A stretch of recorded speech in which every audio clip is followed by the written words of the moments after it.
Hi, alright folks, welcome back to Glesga News. Right, as you can see here, I'm on the Epoch Times and this particular story is coming out of the US. Not to be the bearer of any more bad news because we can do without it, can't we? But I'll quickly get into this. It's another aspect of the vaccine rollout that I think we should be aware of. I'll talk about a wee bit about it.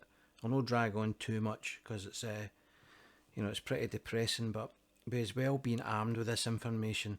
So it's the headline basically is 55 people died in the US after receiving the COVID-19 vaccine.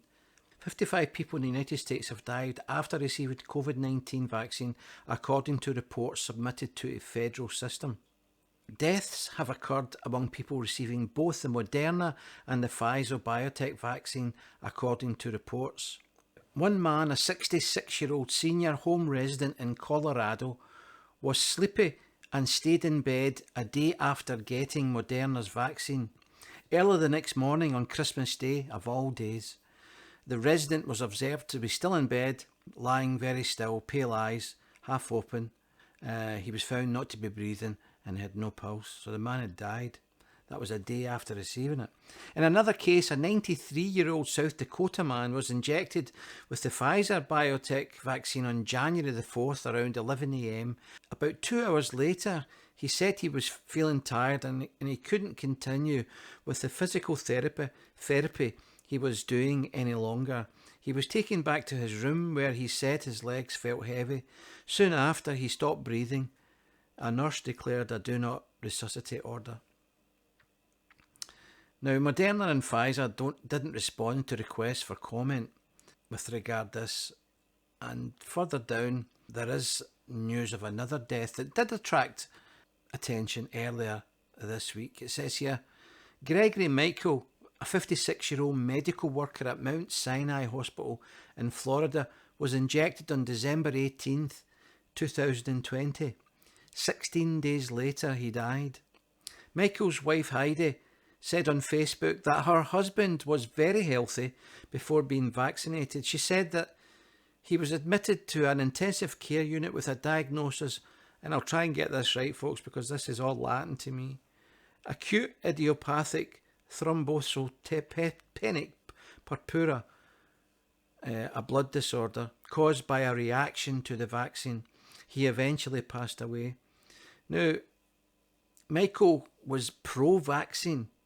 That's why he got it himself. His wife wrote, I believe that people should be aware that side effects can happen.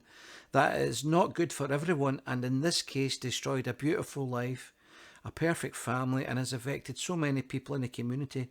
Do not let his death be in vain. Please save more lives by making this information news.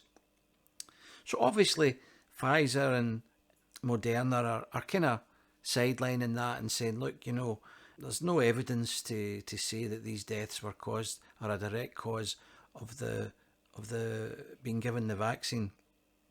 And sure I can see that, but what you need to understand is there's something else that was mentioned here. In addition to the deaths, people have also reported other things though. People have reported 96 life-threatening events following COVID-19 vaccinations, as well as 24 permanent disabilities, 225 hospitalisations, and 1,388 emergency room visits as a result of being given the vaccine. So, I'm not saying that the vaccine isn't in the long run a more positive thing than not getting the vaccine. That's not what I'm saying.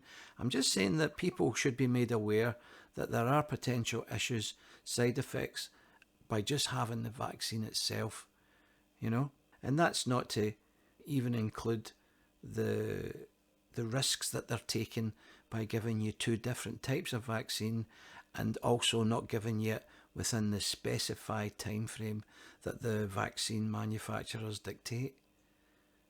So, I'm just keeping this short. I hate to be the bearer of more bad news, but this horrible disease is here. It's not going anywhere. It's it's closer and closer. I think everybody now, I think, either knows someone close, at least has caught it, if not died from it. I personally know of two people, two work colleagues that have had it. One still is off work with it, a young guy. He's laid low with it, exhausted. Another guy was relatively young guy. He was in the same boat basically. He required some help with oxygen, albeit at home, thank God. And my next door neighbours, as a family, caught it and had to self isolate. So, you know, it's here. It's here to stay. I mean, God knows what these politicians are privy to, for them to be locking down entire countries. The projections they must be seeing in some of these conferences and some of these meetings, it must be horrendous, because the decision to shut down your country must have your head in your hands, right? It must be devastating to hear about the people dying and to know that this vaccine might or might not work and we've not got enough of it. So I get all that, but you know, it's no my job to always be on the side of those that are in power. I've got a wee YouTube channel here. It's not got a lot of reach, and I'm trying my best to try and highlight some issues that might be of importance to people out there. Anyway, I'll leave it at that. If you like the content, hit the like button, share and subscribe, because that's all I've got to say about that. Peace out. How dare you!